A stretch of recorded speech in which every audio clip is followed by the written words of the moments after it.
નમસ્કાર.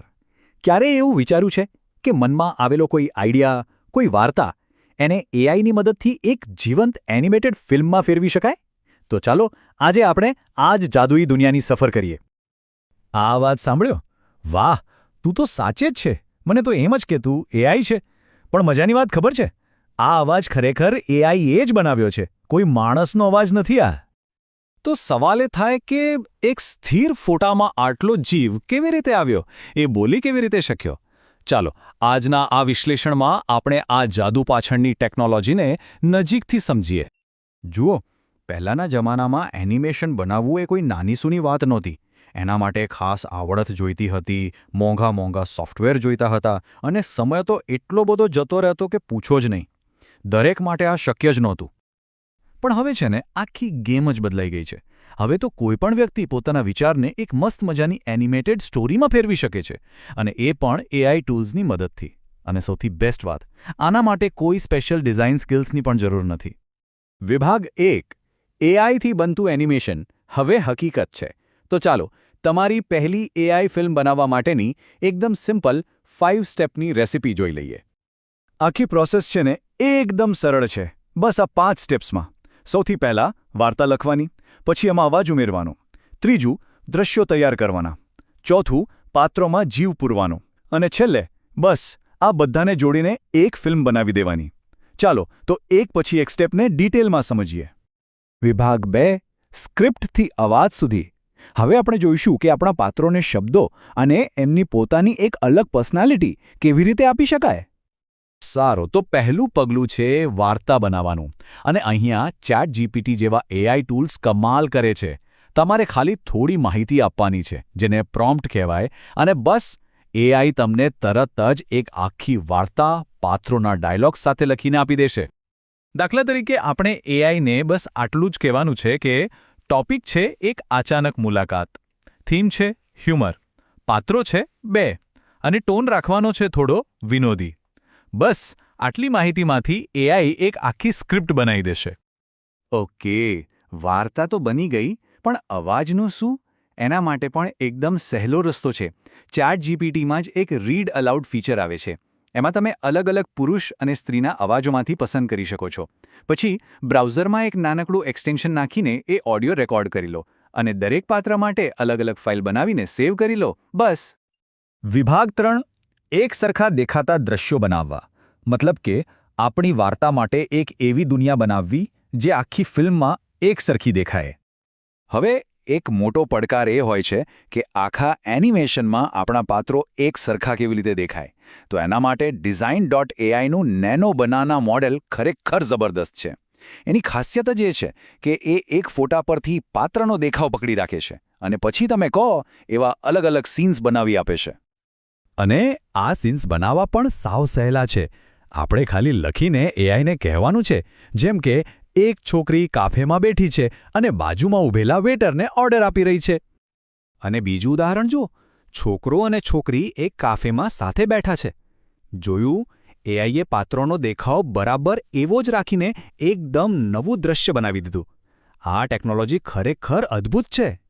વિભાગ 4, પાત્રોમાં જીવ પૂરવો. એટલે કે એઆઈથી થતા લિપસિંક અને એનિમેશનનો જાદુ. અહીંયા આપણી પાસે 2 મુખ્ય રીતો છે. પહેલી છે ઇમેજ લિપસિંક. એમાં શું થાય, સ્થિર ફોટાને સીધો જ બોલતો કરી દેવાય, પણ એમાં હલનચલન થોડું લિમિટેડ હોય. બીજી અને વધુ સારી રીત છે વિડિયો લિપસિંક. આમાં પહેલા ફોટામાંથી એક નાનો વિડિયો બને છે, એટલે એના હાવભાવ અને બોડી લેંગ્વેજ એકદમ જીવંત લાગે. હા, એક સ્ટેપ વધી જાય, પણ રિઝલ્ટ બહુ સારું મળે. તો વિડિયો લિપસિંકની પ્રોસેસ કંઈક આવી છે. પહેલા પાત્રનો ફોટો પસંદ કરો, પછી એની હલનચલન માટે પ્રોમ્પ્ટ લખો, એના પરથી એક નાની એનિમેટેડ વિડિયો ક્લિપ બનાવો, એ વિડિયોને લિપસિંક ટૂલમાં અપલોડ કરો, અને છેલ્લે આપણે જો ઓડિયો રેકોર્ડ કર્યો હતો એ ઉમેરી દો. તો પ્રોમ્પ્ટમાં શું લખી શકાય? આપણે એઆઈને સૂક્ષ્મ હાવભાવ, માથાની હલનચલન અથવા ભાવનાત્મક પ્રતિક્રિયાઓ જેવા શબ્દો આપી શકીએ. આનાથી શું થશે? પાત્ર ખાલી બોલતું નહીં લાગે, પણ એકદમ જીવંત અને વાસ્તવિક લાગશે. એટલે કહેવાનો મતલબ એ છે કે આ રીતથી તમારા દ્રશ્યોમાં એક અલગ જ લેવલની અભિવ્યક્તિ અને ઊંડાણ આવે છે, અને ફાઇનલ રિઝલ્ટ વધારે પ્રોફેશનલ અને આકર્ષક લાગે છે. વિભાગ 5, છેલ્લી ફિલ્મ તૈયાર કરવી એટલે કે બધા ટુકડાઓને એક સાથે જોડવા. અને હવે આપણે આવી ગયા છીએ છેલ્લા અને સૌથી સહેલા સ્ટેપ પર. બસ કોઈપણ વિડિયો એડિટર ખોલો, તમે બનાવેલી બધી વિડિયો ક્લિપ્સ એમાં નાખો, એમને વાર્તાના ક્રમમાં ગોઠવી દો અને બસ તમારી final AI animated film export કરવા માટે તૈયાર છે. અને બસ આટલું જ. એક નાના સ્ક્રિપ્ટ પ્રોમ્પ્ટથી શરૂ કરીને એક એવી એનિમેટેડ ફિલ્મ તૈયાર છે જેને તમે ગમે ત્યાં શેર કરી શકો છો. આખી પ્રોસેસ કેટલી સરળ છે નહીં? તો ચાલો આપણે જે પ્રોસેસ શીખ્યા એનું ફાઇનલ રિઝલ્ટ કેવું દેખાય છે એ જોઈએ. સારું, એક સાચો સવાલ. જો આ કાફેમાં અચાનક આગ લાગે ને તો હું પહેલાં કોફી બચાવીશ, પછી તને.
તો ચાલો આપણે જે પ્રોસેસ શીખ્યા એનું ફાઇનલ રિઝલ્ટ કેવું દેખાય છે એ જોઈએ. અને છેલ્લે એક મોટો સવાલ. જ્યારે ફિલ્મ બનાવવાની તાકાત દરેક વ્યક્તિના હાથમાં આવી જશે ત્યારે આપણને કેવી કેવી નવી અને અનોખી વાર્તાઓ જોવા સાંભળવા મળશે? ક્રિએટિવિટીનું ભવિષ્ય ખરેખર ખૂબ જ રોમાંચક છે.